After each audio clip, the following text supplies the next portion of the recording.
Donald Trump has cut aid to 3 Central American countries, which critics say will increase the flow of asylum seekers from the south. The U.S. government cut aid to El Salvador, Guatemala and Honduras after President Donald Trump blasted the Central American countries for sending migrants to the United States and threatened to shatter the U.S.-Mexico border. A surge of asylum seekers from the 3 countries have sought to enter the United States across the southern border in recent days.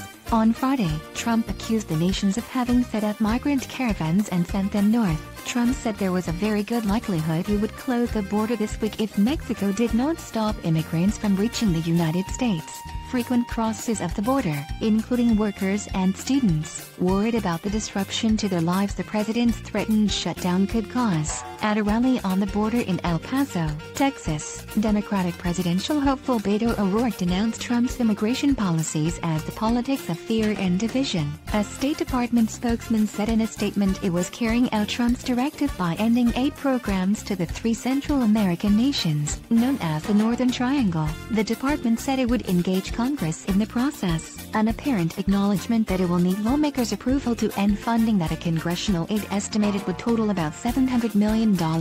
New Jersey Senator Bob Menendez, the top Democrat on the Senate Foreign Relations Committee, called Trump's order a reckless announcement, and urged Democrats and Republicans alike to reject it. Trump told reporters at his Mar-a-Lago resort in Florida on Friday that the United States was paying the 3 countries tremendous amounts of money, but received nothing in return. Mario Garcia, a 45-year-old bricklayer in El Salvador, said he was setting off for the United States regardless of the president's threat to close the frontier. There is no work here and we want to improve our lives, to get ahead for our families, for our children. I don't give a damn what Trump says. I'm determined, Garcia said. Garcia was one of a group of at least 90 people who left the capital San Salvador over the weekend on buses heading north, in what locals said was the 10th so-called caravan to depart for the United States since October. The government of El Salvador has said it has tried to stem the flow of migrants. The Honduran Foreign Ministry on Saturday called the U.S. policies contradictory, but stressed that its relationship with the United States was solid,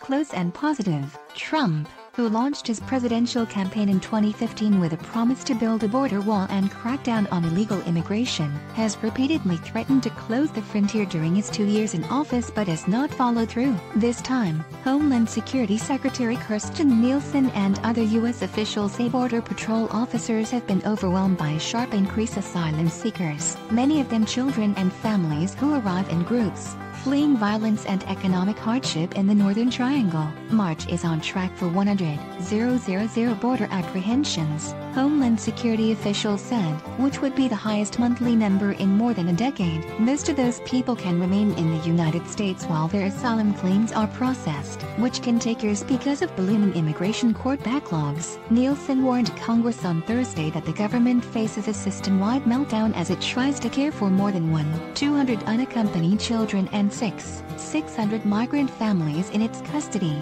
Trump has so far been unable to convince Congress to tighten asylum laws or fund his border wall. He has declared a national emergency to justify redirecting money earmarked for the military to pay for the wall. Mexico has played down the possibility of a border shutdown. Its foreign minister, Marcelo Ebrard, said the country is a good neighbor and does not act on the basis of threats. It was not clear how shutting down ports of entry would deter asylum seekers because they are legally able to request help as soon as they set foot on U.S. soil, but a border shutdown would disrupt tourism and U.S.-Mexico trade that totaled $612 billion last year. According to the U.S. Census Bureau, a shutdown could lead to factory closures on both sides of the border, industry officials say, because the automobiles and medical sectors especially have woven international supply chains into their business models.